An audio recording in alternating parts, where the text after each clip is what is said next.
ክርስቶስ ሲደርስልን ነው ከሰው ትከሻ የምንላቀቀው። መድኃኔ ዓለምን ስናገኝ ነው ከሰው የምንገላገለው። እና ለራስህ አንጥፋ አለው። መኝታቸውን ሌሎች የሚያነጥፍላቸው ሰዎች አታውቁ? ሰው ካልያዛቸው ማይቆሙ ሰዎች አታውቁ? ሰው ካልደገፋቸው ቢለቋቸው የሚሰባበሩ የሚወጡ ሰዎች አታውቁ? ለሽንታቸው እንኳን ሰው ካልያዛቸው ከአልጋ ማይወጡ፣ ወይ ደግሞ ሰው ሰልችቷቸውን ማውጣት ማስገባት ሰው ሲደክምና ተስፋ ሲቆርጥ በተገጠመላቸው ትቦ ሽንት የሚሸኑ ሰዎች መኝታቸው ላይ የሚጎበኛቸውን እንኳን ያጡ ጀግና የተማሩ ሰዎች ቀንቅሏቸው ተው ያድቋቸው። በሽታ ክፋቱ ከሰው በታች ያደርጋል። ከሰው በታቸው ነው። እንዲህ ባለ ስቃይ ውስጥ ያሉ ሰዎች እናውቃለን። መኝታቸው ሌሎች የሚያነጥፍላቸው፣ በሰው እጅ የሚመገቡ፣ ፈሳሽ በማንኪያ የሚቀበሉ፣ ከሰው ትከሻ አልወረዱ፣ በራሳቸው መቆም ይናፍቃቸው፣ መፈወስ የሚፈልጉ፣ መዳን የሚናፍቁ፣ የሰው ፊት እንደ እሳት ነበልባል የሚገርፋቸው። ሰማችኋል? ሰዎች ሽባነታቸውን እያዩ ከቀን በኋላ መታመማቸው መያዛቸውን እያዩ የአባቱ ግፍ ነው፣ የእሱ ግፍ ነው፣ የእሱ ተንኮል ነው፣ የእሱ ምቀኝነት ነው፣ የእሱ እንዲህ ነው እያሉ ታርጋ እየለጠፉ ሰዎች ሁሉ ተፈርዶበት ቤት የቀረ ስንት ሰው አለ መሰላችሁ? ወድቀው መቅረት የማይፈልጉ መነሳት የሚፈልጉ አያሌ ሰዎች አሉ። ከወደቁ በኋላ ቢያንስ እንኳን ብንተዋቸው ምን አለ? የወደቀን ዛፍ ምን ይበዛበታል እንደሚባለው አትውደቁ እንጂ ከወደቃችሁ በኋላ ፈላጫችሁ ብዙ ነው። መጥረቢያ ይዘው አጠገባችሁ የሚቆሙ ብዙ ነው። ሰሞኑን በማህበራዊ ሚዲያ እኔ ሞቼ ነበር፣ ገለውኝ ነበር በቲክቶክ በምናምን። በጣም ብዙ ወዳጆቼን አስደንግጧል፣ ቤተሰቦቼን ጨምሮ። ከሰው እኮ ነው የተፈጠርነው። እኛ ቤተሰብ የለንም ወደ ቤተሰብ። አዎ መነኩሴ ሞተ ነው፣ ደንግጠን አይደለም፣ በፈቃዳችን ሞተናል። ያለ ፈቃዳችን ግን ማንም እንዲገልን አንፈልግም። ሰማችሁ? በጣም የሚያሳፍር ትውልድ። የጠላትስ ሞት ቢሆን ያስደስታል ወገኖች። አያችሁ፣ እንዲሁ የተወደደ ሰው ያለ ዋጋ። ክቡር አባታችን መልአክ ደግሞ አስተካክሎ ነው የጠራኝ። መልአክ ሄዶ አባ ሕርያቆስ ጥቁር አንበሳ ሆስፒታል ሕክምና እንደገቡ ሞተዋል አለ። የናዝሬቱ ተስፋ የማርያም ልጅ ክርስቶስ የትንሣኤው ምስክር ሆኜ ገና ብዙ ዘመናት እግዚአብሔርን አገለግለዋለሁ። ጠላት እንደሚያሟርቱብን አይደለም። ይሄው አለን። ሰዎች ሁሉ አላምን ብለው ቪዲዮ አድርግ እስቲ ይሉኛል። ጣቢታ የምትባል አንዲት ሴት ሞተች ተብሎ ተለቀሰላት። ምን ሆነች ተብሎ ለቅሶ ደራሾች ተሰበሰቡ። ሙሾ አውራጆች በግጥም እያሰለቀሱ ህዝቡን በለቅሶ አወቁት። አልቃሽማ አታጣም የእናቴ ልጅ ከሞት፣ ከንፈር መጣጭ አታጣም የእናቴ ልጅ ሙት እንጂ ቀባሪማ አለ። እኔ አንዳንድ ቀንም ይሄን ያክል ወዳጅ አለኝ እንዴ እስክል ድረስ ደርሻለሁ። እግዚአብሔር በሚያውቅ ሰማችሁ።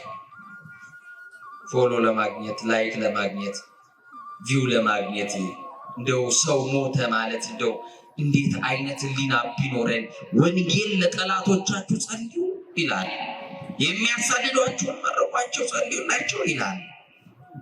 አያችሁ አሁን እንዴት አይነት ሊና ክርስትናችን ምን አይነት ካባ እንደለበሰ ታዘቡት።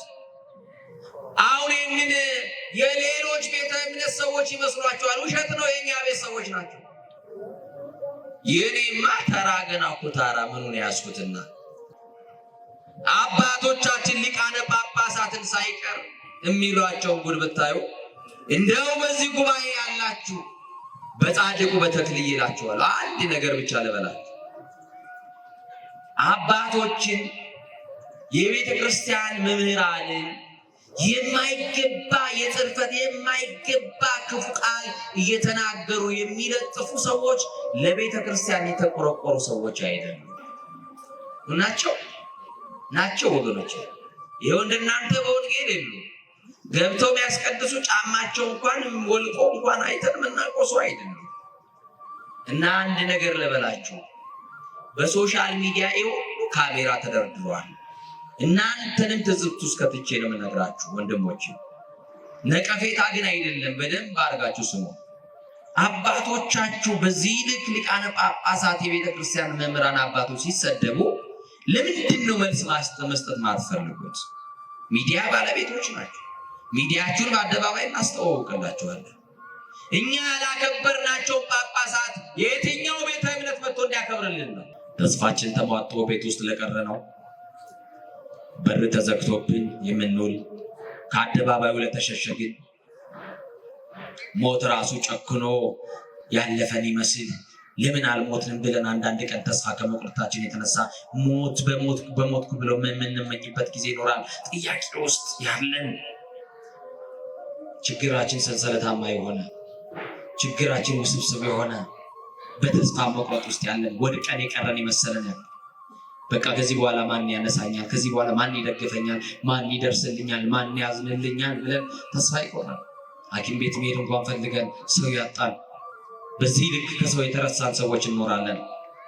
አንድ ነገር እናገራለሁ። ጣቢታን ያቆማት የጌታ ጸጋ ያቆመናል። ቀናችን አዛኝቷ እናታችን ኪዳነ ምሕረት ጥላ ከለላ ስለሆነችን በክንፈ ረድኤቷ በረዳትነቷ በጸሎቷ ስለሸፈነችን ከክፉ ነገር ስላስመለጠችን ከተወራብን ከታቀደብን ሁሉ በምልጃዋ ስላሳረፈችን ክብር ለድንግል ማርያም ይሁን። አመስግኑልን።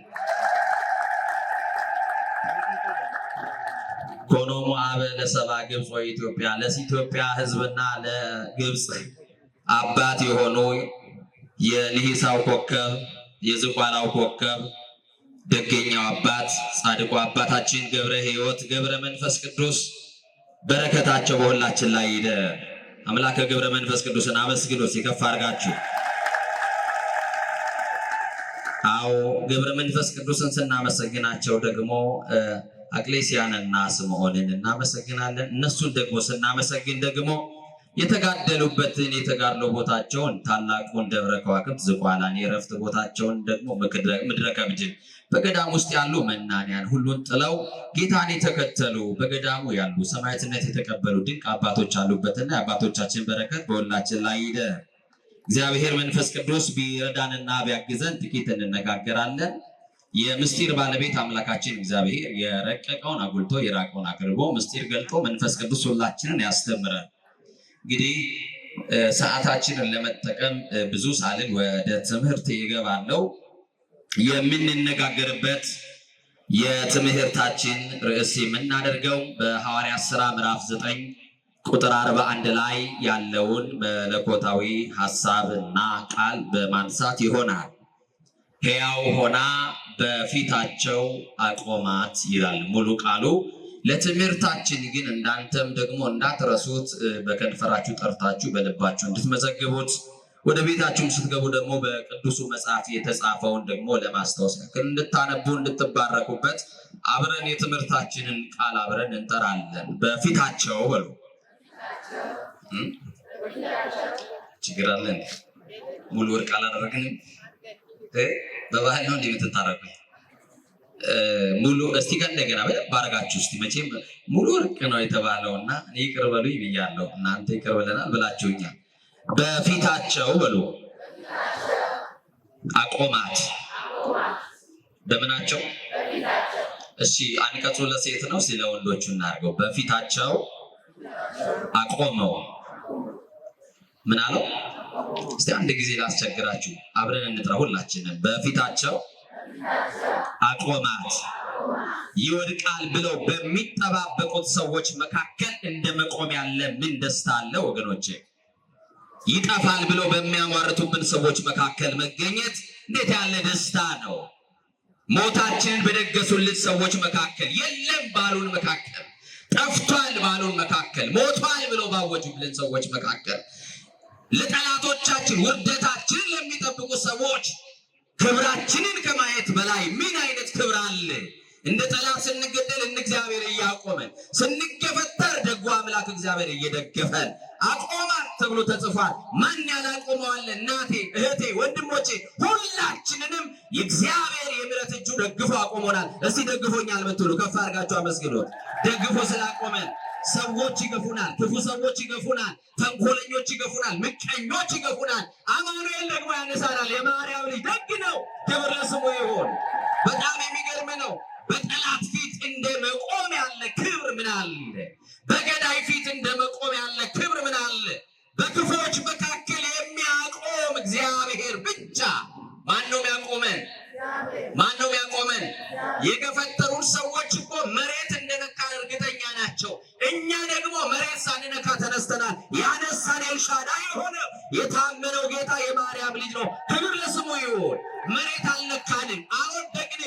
የተቆፈረው ጉድጓድ ውስጥ አልወደቅንም። የተበጠበጠውን መርዝ ብልቃጥ ደፍቶ አስመልጦናል። የሚያስመልጥ ጌታ፣ ደግ የሆነ ጌታ።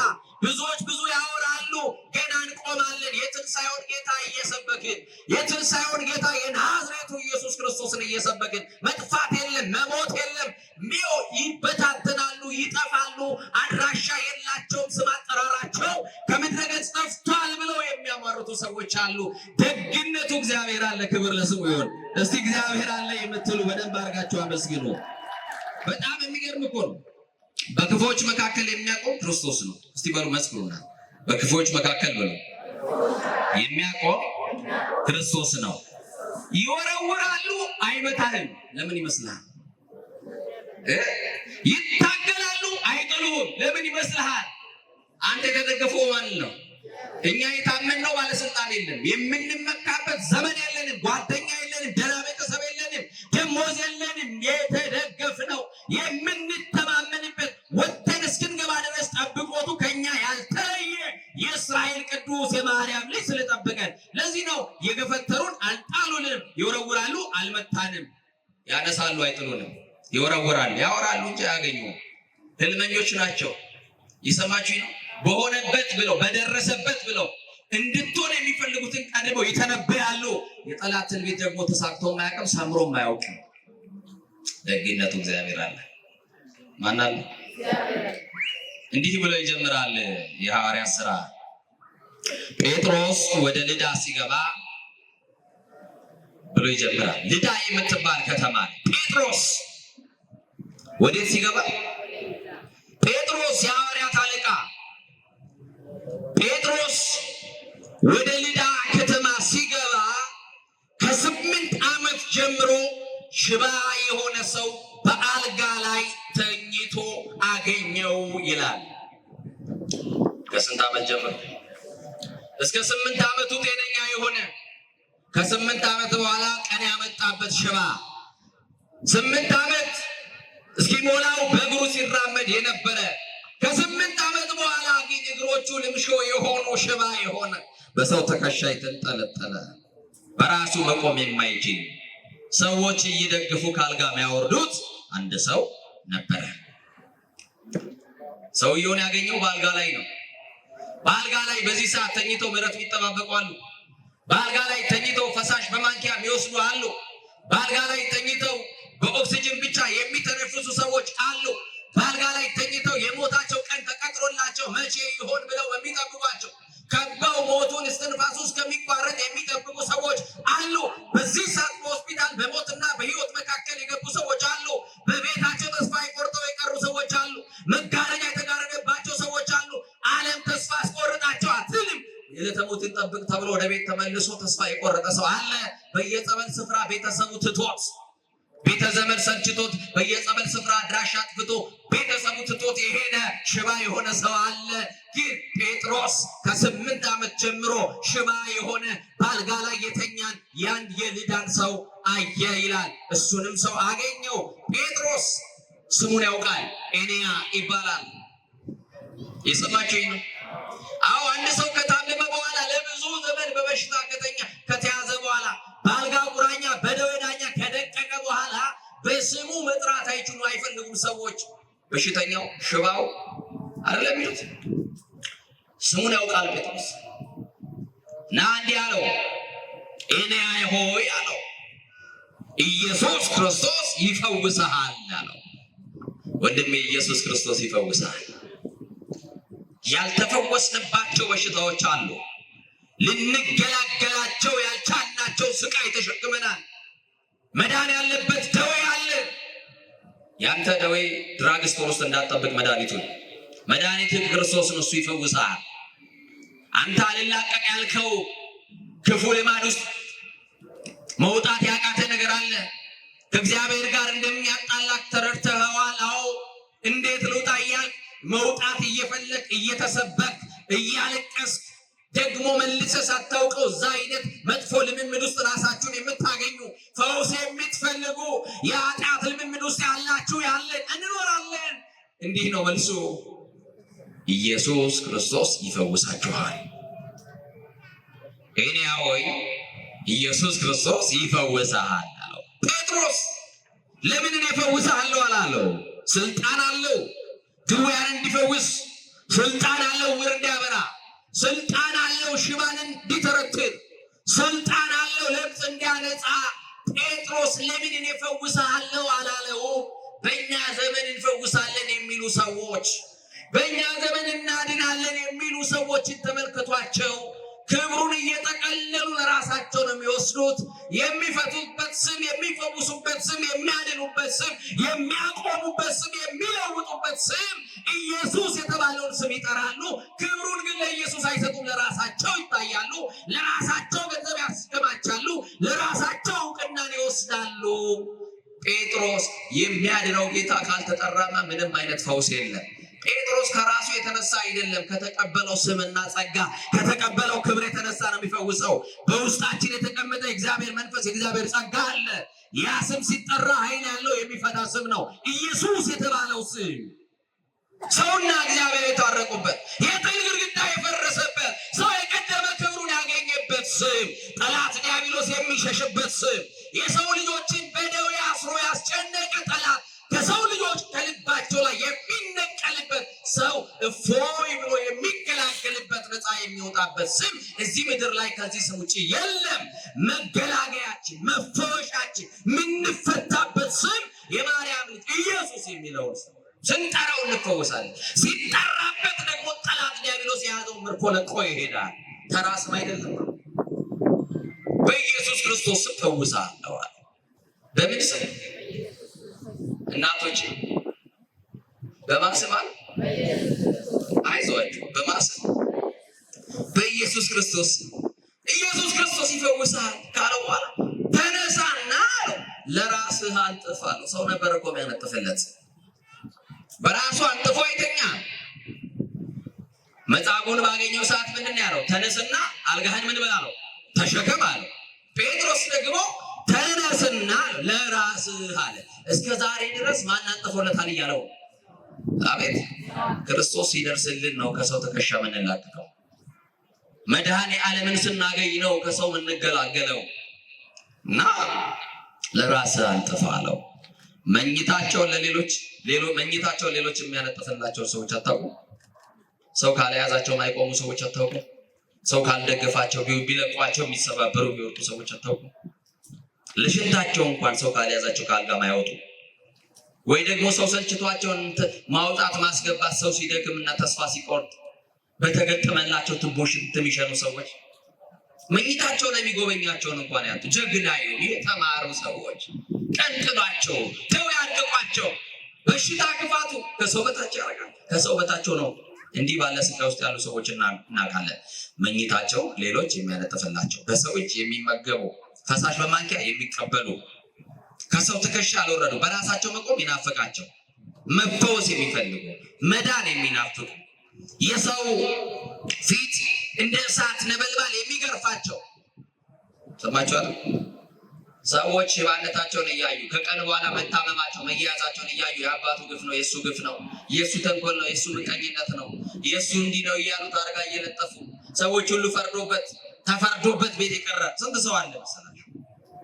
ወድቀው መቅረት የማይፈልጉ መነሳት የሚፈልጉ አያሌ ሰዎች አሉ። ከወደቁ በኋላ ቢያንስ እንኳን ብንተዋቸው ምን አለ? የወደቀን ዛፍ ምን ይበዛበታል እንደሚባለው አትውደቁ እንጂ ከወደቃችሁ በኋላ ፈላጫችሁ ብዙ ነው። መጥረቢያ ይዘው አጠገባችሁ የሚቆሙ ብዙ ነው። እና ይገርማል። እኔ ሆይ ያለው ኢየሱስ ክርስቶስ ይፈውስሃል ነው ያለው። እናንተ ይሄን ድምፅ የምትሰሙ በጽኑ ሕመም ያላችሁ፣ እናንተ ይሄንን ድምፅ የምትሰሙ በጽኑ ስቃይ ውስጥ ያላችሁ፣ በደዌ የደቀቃችሁ ኢየሱስ ክርስቶስ ይፈውሳችኋል። መቼ እንደሆነ አናውቅም፣ ሰዓቱን አናውቅም፣ ጊዜውን አናውቅም፣ ደቂቃውን አናውቅም። ግን ኢየሱስ ክርስቶስ ይፈውሳል። ተነሱና ለራሳችሁ አንጥፉ፣ እርሱ ሙሉ ሰው ያደርጋል። ክርስቶስን ስታገኙ በራሳችሁ መቆም ትጀምራላችሁ። መቼ ነው ከሰው ትከሻ የምንወርደው የምትሉ፣ እሱን ስታገኙ፣ እሱ ሲደርስላችሁ፣ እሱ እስኪመጣ ድረስ ነው ማልቀሳችሁ። እሱ እስኪመጣ ድረስ ነው የሰው ፊት የሚጠብሳችሁ። እሱ እስኪመጣ ድረስ ነው ዛሬ እጃችሁ የምትለምኑት፣ ከሰውነት ተራ የተራቆታችሁት፣ ዘመድ የጠላችሁ፣ ጓደኛ የሸሻችሁ፣ ማጣት ከሰው ያራቃችሁ ብዙ ሰዎች አሉ። ተነሱና ተመላለሱ ይላል መድኃኔዓለም ሲመጣ። በስሙ ጉልበት ትፈታላችሁ። ጉልበት ያለው ስም የሚፈታ ስም ስላለው እና በጣም የሚገርመው ተነስ ያለው ሽባ ነው። እስከዛሬ ድረስ ተነስ ቢሉት አይነሳም። ጴጥሮስ ምን የተለየ ነገር ቢነግረው ነው ተነስ ሲለው አልጋውን እስከ ማንጠፍ የሚያደርሰው? የሚገርም እሱ ነው። ወገኖቼ በዚህ ከንቱ ሐሳብ ያነከሳችሁ ተነሱ። በክፋት የወደቃችሁ ተነሱ። ርኩሰት መንደር ውስጥ ገብታችሁ የወደቃችሁ ተነሱ። ትዕቢት ሰብሮናል። ልንጠገን ልንነሳ ያስፈልገናል። ሐሜት ሰብሮናል። ምቀኝነት ሰብሮናል። ዘረኝነት ሰብሮናል። ጥላቻው ሰብሮናል። ዝሙት ሰብሮናል።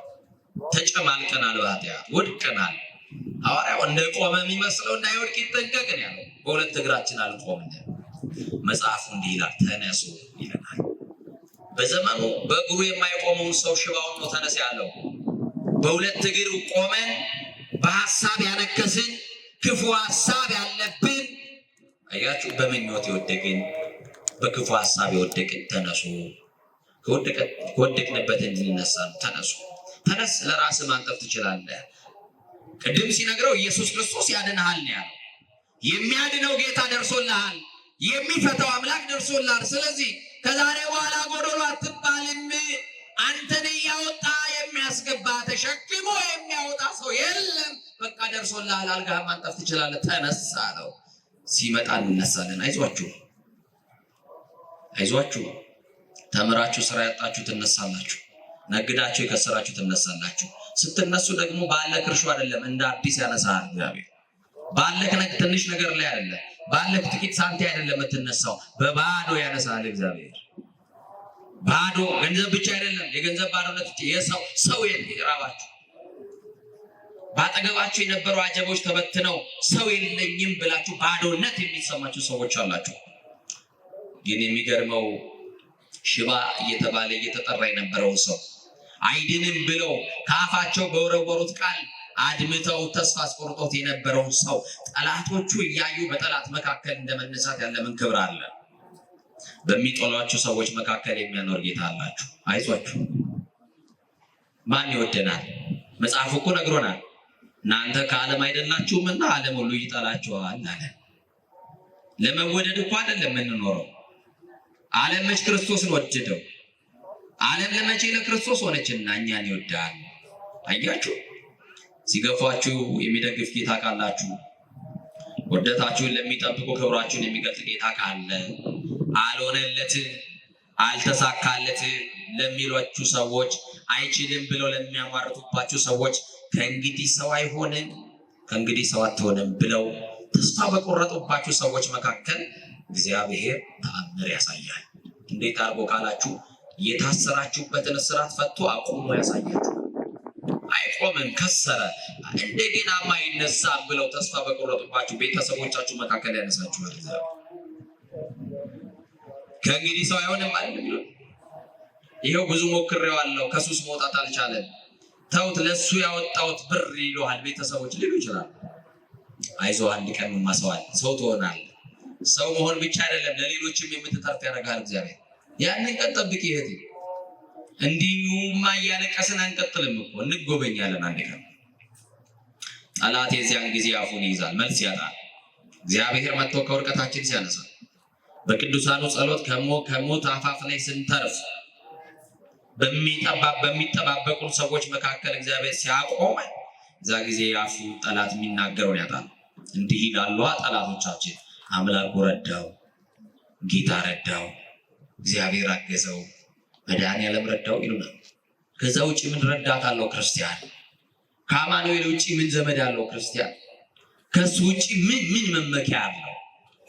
አያችሁ፣ ማን ረድቶት ነው እዚህ የደረሰው ካሉ እግዚአብሔር ነው። ማን አግዞት ነው እዚህ የደረሰው? የቱ ቤተሰብ ሳንቲ ሰጥቶ እዚህ አቆማተ? ማን ነው መቋቋሚያ ሰጥቷችሁ ጎጆ ያስወጣችሁ? ጎጆአችሁን የቀለሰላችሁ እግዚአብሔር። ትዳር ስትመሰረቱ ባዶ እጃችሁን ገፍታችሁ በብዙ በረከት የባረካችሁ እግዚአብሔር ነው። ይገርማችኋል። ይሄንን ሽባ ሰው በስሙ ጠራውና ተነሳ ነው። ተነሳ። አሁን አልጋን አንጠፋለው። አልጋውን አነጠፈ። ጴጥሮስ በዛች ከተማ የዚህ ሰው መዳን በከተማው ሳይሰማ በተአምር ላይ ተአምር ሰራ። የሚፈታውን የናዝሬቱ ኢየሱስ ይልቁንም ከሙታን መካከል የተነሳውን እናንተ በበደላቸው የሰቀላችሁት ክርስቶስ ምንም አስነሽ ሳይፈልግ በራሱ ስልጣን ከሙታን መካከል የተነሳው የናዝሬቱ ተስፋ ኢየሱስ ክርስቶስ አዳኝ እንደሆነ ስሙ ተገልጧል። የሚሸፈን አይደለም። ይሄውና ተአምራት በስሙ ገደል ነው፣ ተገላገል። ከዚህ በኋላ ደቀ መዛሙርቱም ቢሆኑ ኢየሱስ የሚለውን ስም አይጠሩም እያሉ እነሱ ግን ይሄንን ስም አለመጥራት አንችልም፣ ክርስቶስ የሚለውን ስም አለመጥራት አይቻልም። ጴጥሮስ ቤቱን ትቶ የወጣለት ስም ነው። ሚስቱን የተወበት ስም፣ የልጁን ፍቅር የረሳበት፣ የቤተሰቡን ፍቅር የረሳበት ኢየሱስ ነው። እሱን አለመጥራት አይቻልም። እሱም ሲጠራ ግን የብዙዎች እስራት ይፈታ ነበረ። በነገራችን ላይ ይሄንን ስም በሕይወታችሁ መጥራት ተለማመዱ። ኢየሱስን ለሰዎች የሰጠን ያክል እስኪመስለን መጥራት እንፈራለን። ኢየሱስን ለሌላ ቤተ እምነት የሰጠን እስኪመስል ድረስ ስሙን መጥራት እንሸማቀቃለን። መጥራት ካልጀመርን ይህንን መድኃኒት የሆነ ስም መጥራት ካልጀመራችሁ ምንም አይነት መፍትሄ የለም። እውነት ሐሰት እውነት እንደማትሉኝ አውቃለሁ። ሌላኛውን ታምር ቀጠለ። በጣም የሚገርም ኤልያን ከፈወሰ ካዳነ በኋላ ወዲያውኑ ሞተች ተብሎ የተለቀሰላት አንዲት ሴት ነበረች፣ ጣቢታ የምትባል። ምን ሆነች ተብሎ? እስቲ ግድ የላችሁ ምን ሆነች ተብሎ? ሰሞኑን በማህበራዊ ሚዲያ እኔ ሞቼ ነበር፣ ገለውኝ ነበር በቲክቶክ በምናምን። በጣም ብዙ ወዳጆችን አስደንግጧል፣ ቤተሰቦችን ጨምሮ። ከሰው እኮ ነው የተፈጠርነው። እኛ ቤተሰብ የለንም ወደ ቤተሰብ። አዎ መነኩሴ ሞተ ነው፣ ደንግጠን አይደለም፣ በፈቃዳችን ሞተናል። ያለ ፈቃዳችን ግን ማንም እንዲገልን አንፈልግም። ሰማችሁ? በጣም የሚያሳፍር ትውልድ። የጠላትስ ሞት ቢሆን ያስደስታል ወገኖች። አያችሁ፣ እንዲሁ የተወደደ ሰው ያለ ዋጋ። ክቡር አባታችን መልአክ ሄዶ አስተካክሎ ነው የጠራኝ። መልአክ ሄዶ አባ ሕርያቆስ ጥቁር አንበሳ ሆስፒታል ሕክምና እንደገቡ ሞተዋል አለ። የናዝሬቱ ተስፋ የማርያም ልጅ ክርስቶስ የትንሣኤው ምስክር ሆኜ ገና ብዙ ዘመናት እግዚአብሔርን አገለግለዋለሁ። ጠላት እንደሚያማርቱብን አይደለም። ይሄው አለን። ሰዎች ሁሉ አላምን ብለው ቪዲዮ አድርግ እስቲ ይሉኛል። ጣቢታ የምትባል አንዲት ሴት ሞተች ተብሎ ተለቀሰላት። ምን ሆነች ተብሎ? ለቅሶ ደራሾች ተሰበሰቡ። ሙሾ አውራጆች በግጥም እያሰለቀሱ ህዝቡን በለቅሶ አወቁት። አልቃሽማ አታጣም የእናቴ ልጅ ከሞት፣ ከንፈር መጣጭ አታጣም የእናቴ ልጅ ሙት እንጂ ቀባሪማ አለ። እኔ አንዳንድ ቀንም ይሄን ያክል ወዳጅ አለኝ እንዴ እስኪል ድረስ ደርሻለሁ። እግዚአብሔር በሚያውቀው። ሰማችሁ? ፎሎ ለማግኘት ላይክ ለማግኘት ቪው ለማግኘት እንደው ሰው ሞተ ማለት እንደው እንዴት አይነት ህሊና ቢኖረን። ወንጌል ለጠላቶቻችሁ ጸልዩ ይላል። የሚያሳድዷችሁን መርቋቸው ጸልዩላቸው ይላል። አያችሁ? አሁን እንዴት አይነት ህሊና! ክርስትናችን ምን አይነት ካባ እንደለበሰ ታዘቡት። አሁን ይህንን የሌሎች ቤተ እምነት ሰዎች ይመስሏቸዋል። ውሸት ነው። የኛ ቤት ሰዎች ናቸው። የኔማ ተራ ገና ኩታራ ምኑን ያስኩትና አባቶቻችን ሊቃነ ጳጳሳትን ሳይቀር የሚሏቸውን ጉድ ብታዩ እንደው በዚህ ጉባኤ ያላችሁ በጻድቁ በተክልዬ ይላቸዋል። አንድ ነገር ብቻ ልበላችሁ። አባቶችን የቤተ ክርስቲያን መምህራንን የማይገባ የጽርፈት የማይገባ ክፉ ቃል እየተናገሩ የሚለጥፉ ሰዎች ለቤተ ክርስቲያን የተቆረቆሩ ሰዎች አይደሉም። ናቸው ወገኖች። ይሄው እንደናንተ በወንጌል የሉ ገብተው የሚያስቀድሱ ጫማቸው እንኳን ወልቆ እንኳን አይተን የምናቆሱ አይደሉም። እና አንድ ነገር ልበላችሁ፣ በሶሻል ሚዲያ ሁሉ ካሜራ ተደርድሯል። እናንተንም ትዝብት ውስጥ ከትቼ ነው የምነግራችሁ ወንድሞቼ።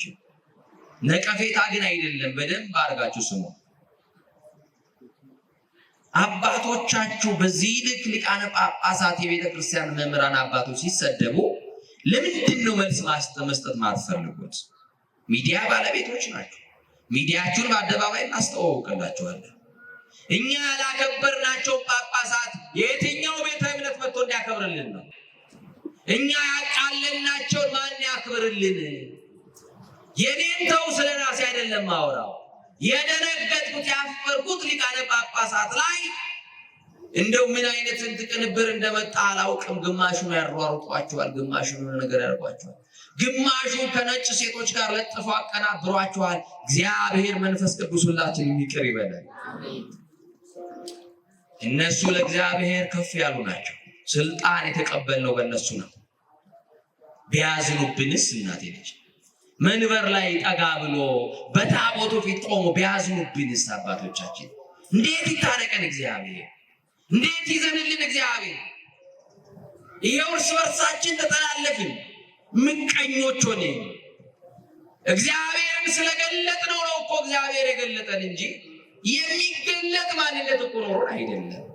ክርስቶስን ስለገለጥ ነው፣ ክርስቶስ ስለገለጠን ነው።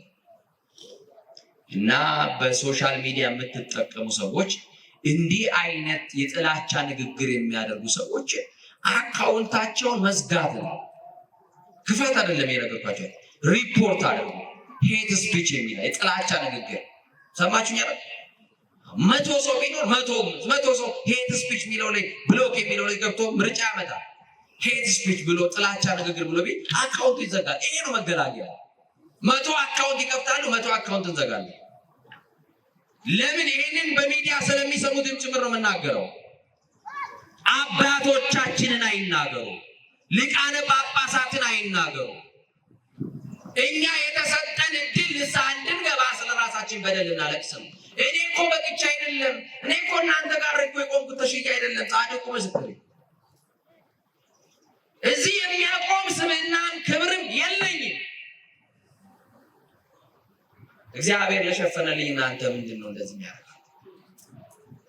እግዚአብሔር ነውራችን ሸፈነ ከባት ያበሳ ስለሆነ፣ እግዚአብሔር አዛኝ ስለሆነ ማን ያልተሸፈነለት ሰው አለ? መኑ ዘይነጽ ማለት ከኃጢአት የነጻ ሰው አለ?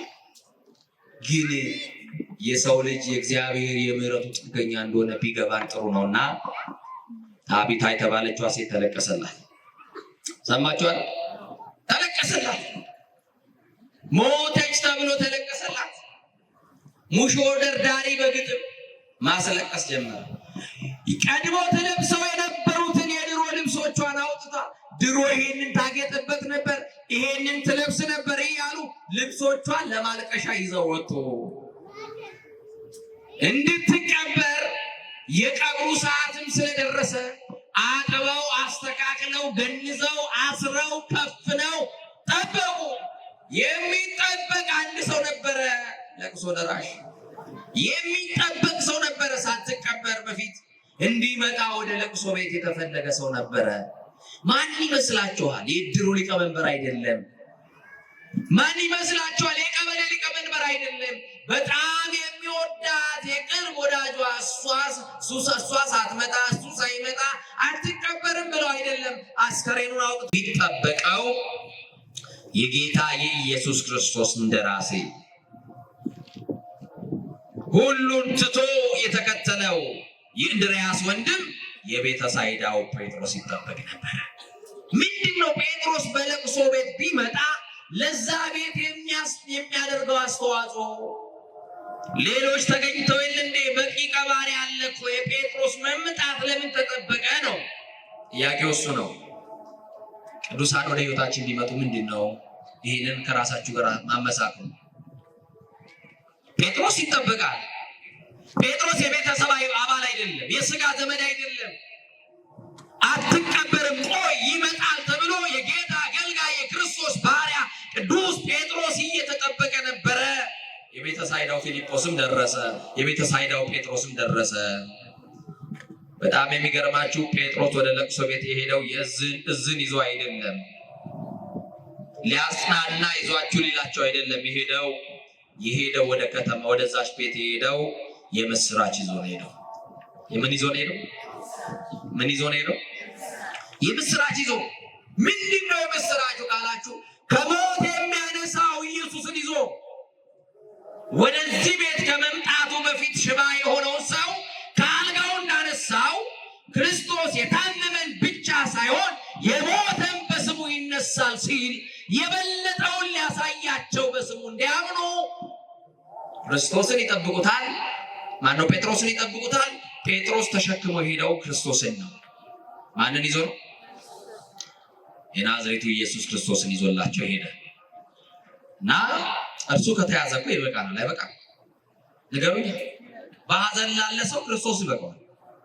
ከሐዘን የምንወጣበት እንባችን የሚታበስበት ማትረሻችን ክርስቶስ ስለሆነ እና ጴጥሮስ ወደሚለቀስበት ቤት ገብቶ ወደ ሰገነቱ ወጣ። የሚያለቅሱትንም አስወጡልኝ ብሎ አስወጣቸው። ምን የሚሉትን? በቃ ክርስቶስ ከደረሰ በኋላ ለቅሶ የለማ። ሙሾ ደርዳሪ ይውጣ፣ ለቅሶኛው ይውጣ። ልብስ ይዘው ሞተች ብሎ የሚያለቅሱ ሁሉ ውጡ አለ። እኔና አስከሬኗ በቃ በዚህ አስከሬን ላይ የሚጠራ አንድ ስም አለ። ሕያው የሚያደርግ ስም፣ የሚያቆም ስም፣ የሚደግፍ ስም፣ ሕይወት የሚዘራ ስም። ይሄ ስም ይጠራል። ሞታለች አብቅቶላታል ብሎ ትንሣኤ በማያምኑ ሰዎች አይደለም።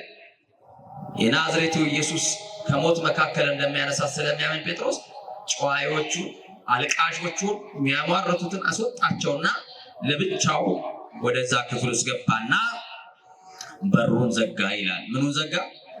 በር መዝጋት በብሉይ ኪዳን የነበሩ ነቢያትም አድርገዋል። እነ ቅዱስ ኤልሳዕ የሰማችሁ ነው።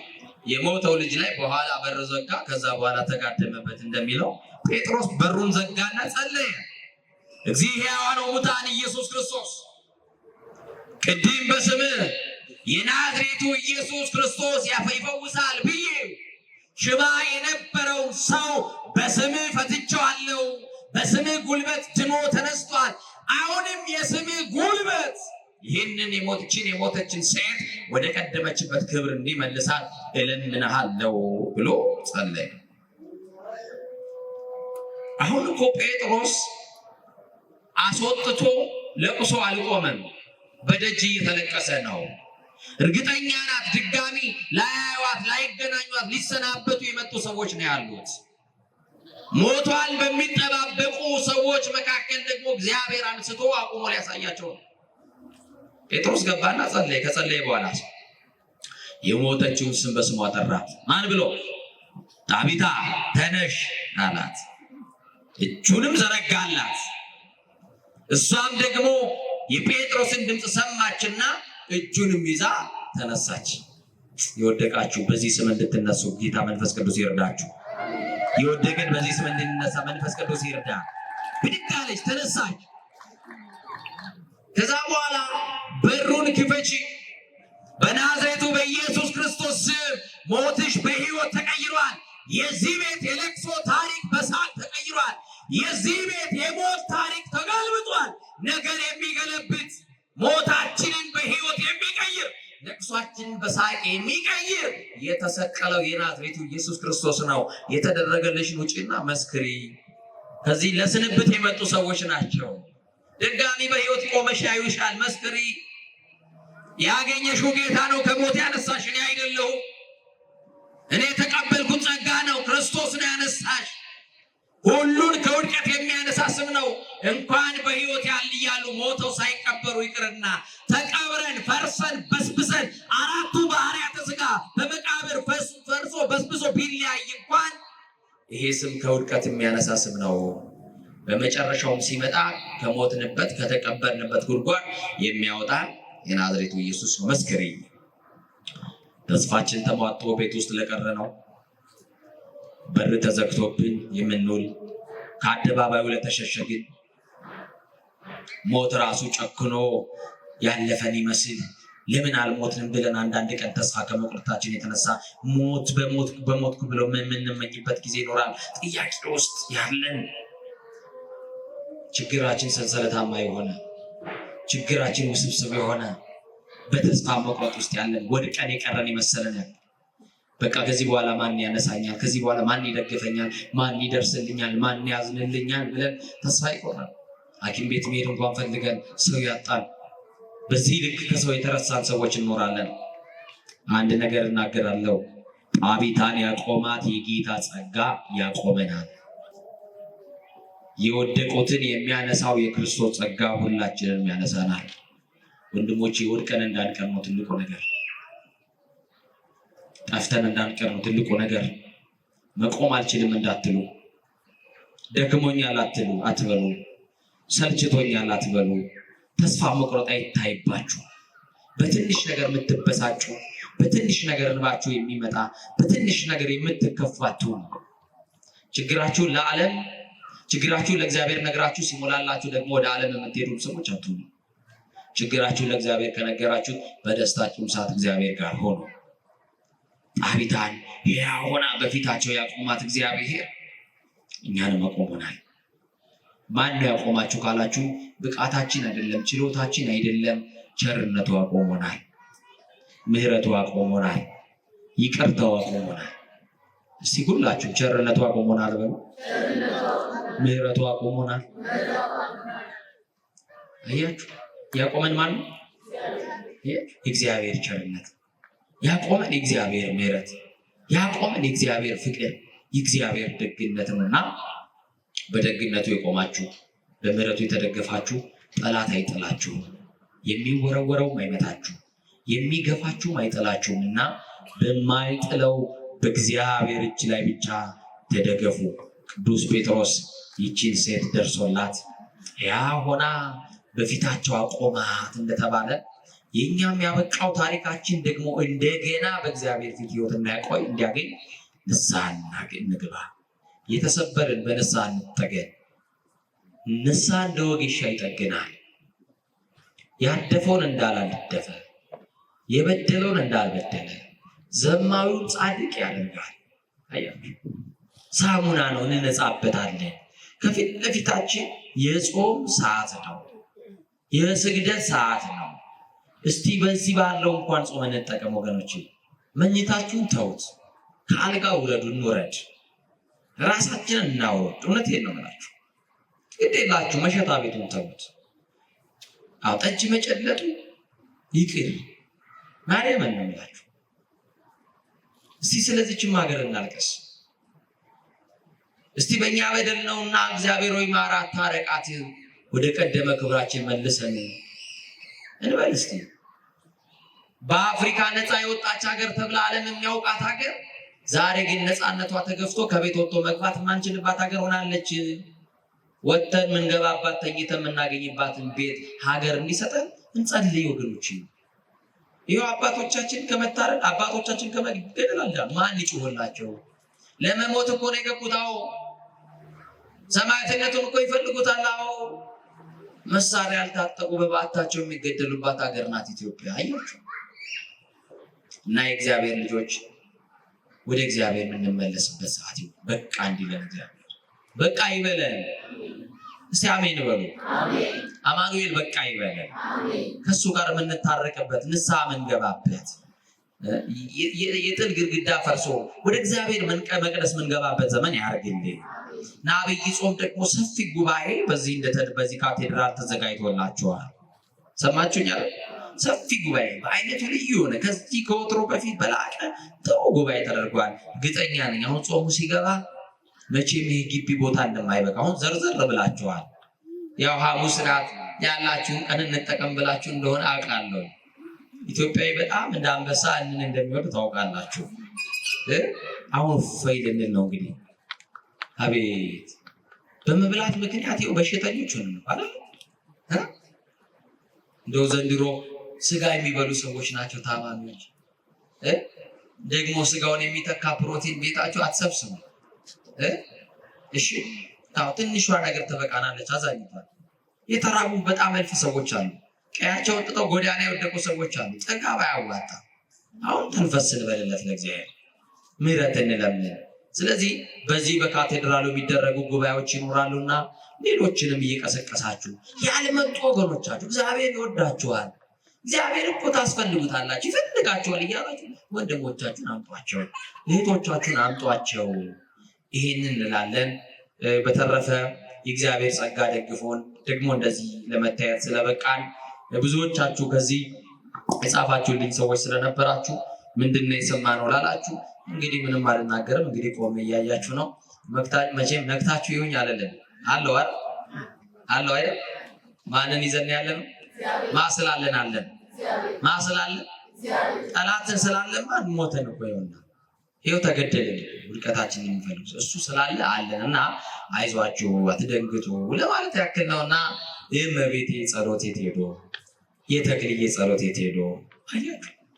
ሞት ለኛ አዲስ ነገር አይደለም። ተስካሬን ጨርሻለሁ። ተስካሬ ወጥቷል። ነፍሲ ማር ተብያለሁ። ከዚህ በኋላ እኮ የሚጠብቀኝ ቀብር ነው። ተንቀሳቃሽ ሬሶች እኮ ነው አያችሁ። ስለዚህ ለቀጣዩ ግን ጾሙ ላይ ብንጾም ጥሩ አይደል? ይሄ ስፒቹ አይደል? ጥላቻ ንግግሩ ብንጾም ጥሩ አይደል? በማርያም ንገሩኛ። እና ምትቆርጥ ቆንጨራ አለች ማጭድ እሱ እንደዚህ አይነት ነገር ሲመጣላችሁ ይሄ ከጾማችሁ ላይ ሊያሰናክል ኮሜንት ገብታችሁ እንዳትጽፉ እየመጣችሁ ብሎክ ታረጋላችሁ። አንተ ቤተክርስቲያን የምታሰድን አትወክልም። ቤተክርስቲያን እያችሁ ብሎክ ማለት ችግር ቢኖር እንኳን ተንበርክኮ መጸለይ ነው እንጂ መሰዳደቡ ያዋጣል። አዛኝ ነገሩኛ በማርያም ሰርቦ ለሰዳቢ እየሰጣን ቤተክርስቲያናችንን ገመኗን አደባባይ እያሰጣን እግዚአብሔር በእኛ የሚደሰት የመሰለን ሰዎች ተሳስተናል። እንመለስ ወደ ቀልባችን።